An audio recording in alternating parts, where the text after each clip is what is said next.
because it's about to go down. Let's go! What up, y'all? Welcome back to another edition of Zoe's Podcast Show. I am your host, Zoe, and I'm going to let you know what's going down. All right, UFC 247 is done this past weekend. A lot of controversy going on with that, but let's get into it, man. A couple good fights that was on the early prelims, so that was good. And the prelims as well, he had some good fights on there. But real quick, want to talk about the prelim fight with Lauren Murphy and Andrea KGB Lee. It was a good fight. Like, it was really close to call. I honestly didn't dislike the call, but the whole fact that this video going around, the whole video that's going around with the judge actually checking his phone, and like, it's crazy. Like, I don't know what's going on down here in Houston with the judges.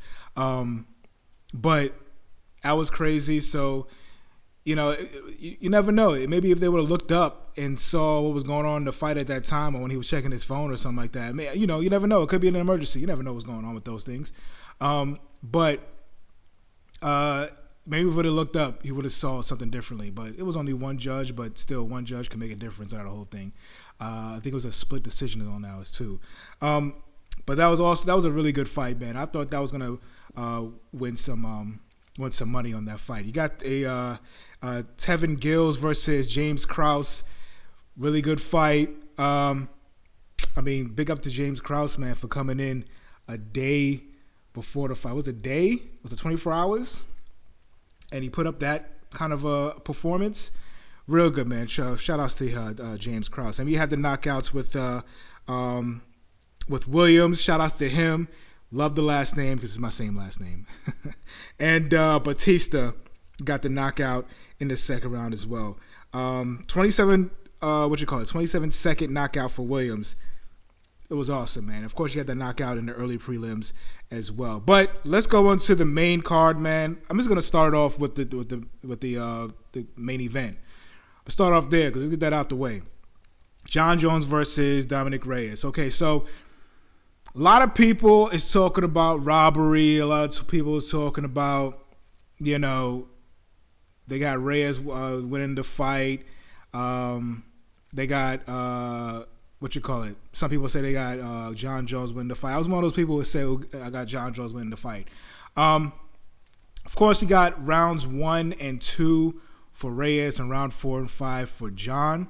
The third round was definitely that round that was just up in the air. For me, I gave it to Jon because of the the pure volume of Dominic Reyes' punches and everything. Like, was really not hitting that much. You know, he was. You know, I think the highlight of Dominic Reyes' performance is his volume, and of course that knockdown he had. I think it was the first or second round, I'm not sure. But after watching it and after rewatching it, I still gave it to Jones, man, because he had that control in the octagon. It looked like he wasn't, like he wasn't scared not scared, but like he wasn't losing the fight. I don't feel like he was really losing the fight until that the first and second round. He was kind of like, well, okay, Jon, what's really going on? And then he turns it up in the third and beyond. But with the third round, man, I gave it to Jon because, like I said, man, he was controlling. He was going forward all the time. And when those volumes of punches and strikes came through with Dominic Reyes, it really didn't, do much to Jon. He really just shoved it off and shook it off, whatever. And I don't think that much actually hit him. But I feel like if Dominic Reyes, but shout out to Dominic Reyes first of all, because he really did a good fight. So shout out to him. And he is what it is, and he probably is going to be. He's definitely a contender, but he's going to be a really good fighter when he gets to learns more and develops more and starts getting more to his game. But I would say if Dominic Reyes would have like had something else in that fight that would have caused Jon to, make him think about his question himself and stuff like that. Like if he had like a good takedown game, maybe if he had like a good like a defensive game, maybe have a good something. You know what I'm saying? Like if you throw some kicks in there, I don't know. It was nothing else but like punches. Like he was really doing a kickboxing match with less kicks. So I mean, and then Jon was throwing everything at him. He was throwing kicks, punches. He had some takedowns, of course. He was doing it all, and that's why reason why I gave it to Jon Jones. Now, a lot of people are also actually saying that Dominic Reyes deserves a rematch. I don't know about that one. I don't know. I don't think he deserves a rematch. I think he needs to fight another contender, a la the Thiago Santos. That'll be a good fight. I'm here for that fight. If he fights Thiago Santos, that's a good fight. Or if he gets the winner of this weekend's fight with Corey Anderson and Blachowicz, that'll be a good fight as well. But I don't think Jon Jones should be giving him a rematch as well. I mean, at all. I don't think he should give him at all.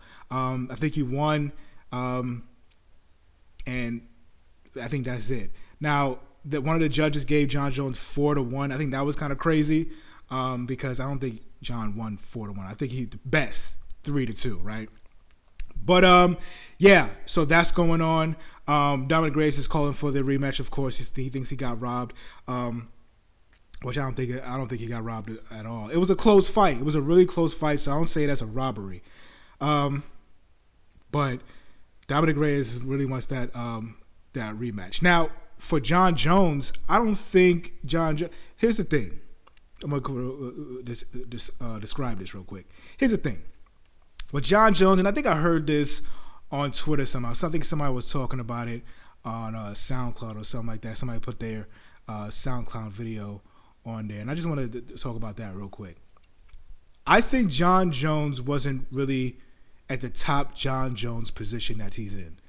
I think Jon Jones was, what can I say? He was fighting at the potential fighters, not weight class, but, class.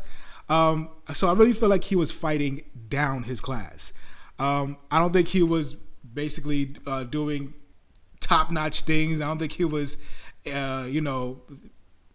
doing Jon Jones things. I think he was drifting throughout the fight. I think he was just trying to win, but not in a, fantastic fashion. Like he wasn't. I didn't feel like Jon Jones put his all into it. And it's wild because when he fights people like Alexander Gustafsson or Daniel Cormier, he's at his top peak of a fighter. But when it comes to like these guys who are up and coming, like Dominic Reyes or Thiago Santos or somebody else. Who was the guy who he fought before he DC'd the second time? St. Preux, even though he kind of dominated that fight. He actually fights down to the competition, and it's frustrating because it's like, dude, you're going to lose this if you keep doing that. But he always wins, so there's nothing you can say about that. So I really think he really fights down to the competition. I really think he's way better than what he fights to. So, another thing that I want to say real quick, I think Jon's done with light heavyweight. I think he's done. It's a wrap. You know what I'm saying? Like, I think there's nothing that excites him anymore in the lightweight division. Maybe Corey Anderson, but I don't see that happening.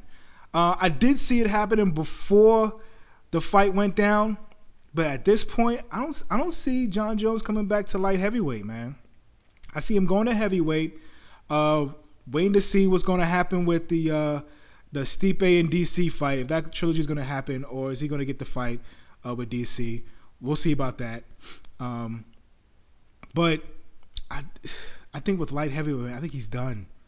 And I think the competition and the level that the light heavyweights are on, I think that's the reason why he's done with the light heavyweights. It's like feels like there's no competition. Like it's like you doing the same thing at work every day of how many years he's been dominating? Like 10 years? You're doing the same thing. So everything is like simple to you. You know what I'm saying? Like everything is like you do it with no emphasis at all. Like you're probably the best at it, but you're just like, nah, you know, send this email, whatever. I'm gonna copy and paste and do what I do. You know what I'm saying? That's what Jon Jones feel like he's doing. He's doing a lot of copy and pasting with his fighting, and it's just like winning, and it's still doing good, and he's still considered the best. So there's no competition. There's no challenge in the light heavyweight division. And I think if he had a challenge in the lightweight division, I think he'll get up for that. But for right now, he's not getting up for none of that stuff. And it's just like whatever. So I think he's done with the light heavyweight division. I think he's gonna go up to heavyweight, and I think that's gonna be his new challenge. That's gonna be his new thing. Now to be the champ thing, I don't even know if he's gonna do that. I think he might relinquish the belt, and then Thiago Santos and Dominic Reyes, they got a chance to go for the belt, or the Corey Anderson versus one of those two. I think those chances would happen for the light heavyweight belt. Yeah, with Jon Jones, like I said, I just think he's done.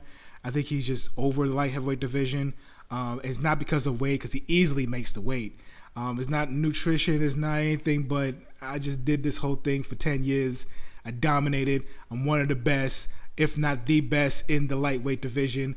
The next challenge is heavyweight, so I think he's going to do that pretty soon. I think that might be his next fight. I don't think the Corey Anderson fight is going to happen. I won't be surprised if the Corey Anderson fight happens, because Corey Anderson really wants that fight, and that's why he had that fight the next week after UFC 247. But I don't know. I don't think he's going to get that fight, number one, and I don't think Jon Jones really wants that fight. Like, I just don't see him getting up for it. And if that fight does happen, once again, I see Jon Jones win. If he doesn't get knocked out or whatever, Jon Jones is going to win. It's going to be the same result. You know what I'm saying? Same result. So let's get into the co-main event. Valentina Shevchenko versus Caitlin Hooligan. Now, I mean, you know, shouts to my man Juice. You know, he had Caitlin, but he really knew that, you know, Valentina was going to win. But he was just like, you know, she's a Jersey girl or a New York girl or whatever. She's an East Coast, which I understand because, you know, I love the East Coast. I'm from there. I'm from New York. You know what I'm saying? So really like the fact that, you know, he was picking up based off that. But he clearly knew. Everybody clearly knew it was going to be Valentina Shevchenko. And she gets the crucifix in the third round. Was it the third round? The crucifix in the third round. Grounds and pounds. I mean, man, it was a wrap there. It was a wrap. But shout out to Caitlin. She tried her best, just like many others. And it's kind of dark in here. There we go. That's better. All right. So, yeah, Caitlin Hooligan, man, she tried her best. She did what she had to do, but it's not going to happen. And now they're talking about Valentina versus Amanda Nunes again for the third time. I don't see that happening, with Amanda Nunes dominating the weight divisions, both weight divisions on top of the flyweight division. I don't see that happening at any time. I just think Valentina needs to just, you know, clean house, maybe go on a streak, have that belt for years like Jon Jones did, and maybe she can do it. I don't know. But with the whole thing with Amanda Nunes, we saw it a couple times already. I don't want to see. I mean, down the line, maybe. Like, if she really dominates and Amanda Nunes, you know, keeps dominating, yeah, I'll watch that. But right now, there's still other girls to dominate in the flyweight division for Valentina Shevchenko. You know, you still got Roxanne Modafferi down there. You got JoJo Calderwood. I mean, you got people to knock off, okay? You got people to knock off. All right, and then the next fight we had was Juan Adams versus Justin Tafa. Tafa gets the knockout in the first round against Juan Adams. I did pick Juan Adams for that fight, and it's heartbreaking, man. It's heartbreaking because, I mean, you wanted the dude to win. You know, he's a good personality. He's a good guy. Not to say Justin Tafa is not a good guy. I mean, the dude's got knockout power, you know. Just the second coming of what you call it? What I'm thinking about. I don't know. I'm messing up my mind right now. But Justin Tafa is coming. He's going to be a good contender in the heavyweight division. But he's still young. He's still young in the game. But Juan Adams just got something saying that in the UFC, Juan Adams is out of the UFC right now. So big ups to Juan Adams for taking the fight. You know, he was really distraught over the loss. He saw it in his face. But, you know, takes some time. He's still young in the game as well. He's 5-3. He's still young in the game. He can easily get back on top. So if he gets better and keeps training with the people that he's training with, I think he's going to get back into it pretty soon. So just keep a lookout for Juan Adams. The next fight before that was the Dan Ainge versus Beltic. Is that that's the same? Bektic? Yes, it is. Bektic, there it is. All right, so Ainge gets the decision, which I picked Ainge for that one. And he gets a decision win. Nothing really to talk about in that fight. But he did a really good job. And then the first fight of the main card was Derrick Lewis versus Ilir Latifi, and Derrick Lewis gets the nod, man. He gets the decision win. I think that was a split decision. I'm not sure. Yeah, I think it was a split decision. But Derrick Lewis gets the win. I gave it to Derrick Lewis as well, and I did pick Derrick Lewis as well. I thought he was going to get the knockout, but he just kept on getting those. Latifi just kept on getting those double underhooks. Granted, Derrick Lewis was throwing flying knees. Like, what heavyweight throws flying knees? He was throwing like eight or nine flying knees. I don't know. I didn't keep count. He threw a lot of flying knees, and he just kept getting caught. He kept getting caught by the double underhooks from Latifi, and then he finally gets taken down. But Latifi didn't do anything on the ground. So I was like, what are you doing? You know what I'm saying? They had to stand him up one time or a couple times. I don't know. So I agree with the decision of giving Derrick Lewis the nod on that. But yeah, we got to figure out what's going on with Derrick Lewis, because he came on the Ariel Helwani show talking about he's battling something like life or death, and you don't want to see something happen to a guy like that. You know what I'm saying? Really real good guy, funny dude. I mean, man, he's up at the top right now. He was number 5, but to hear about those kind of things going on, you really don't want to. You really don't want nothing to happen to him. So, hearts and prayers go out to Derrick Lewis on what's going on with him, and hopefully everything will. All right, y'all. Now it's time to pick the winner of the contest, the giveaway for the DC Funko Pop. I'm gonna put it on the screen, and I'm letting you guys know that I'm not picking favorites. Okay, I put it in a random thing. I'm not picking favorites. So let's go. Okay. All right, so we got these people that's in the contest for winning the DC Funko Pop. I'm going to press this right here, and see who's the winner. Shout out to everybody who put it in there. So the winner is Ashley, the MMA nerd. Shout out to Ashley. I'm going to hit you up and let you know what I'm going to do. We're going to talk offline, okay? So congratulations to Ashley. I'm going to send you the info. Thank you, guys. Peace.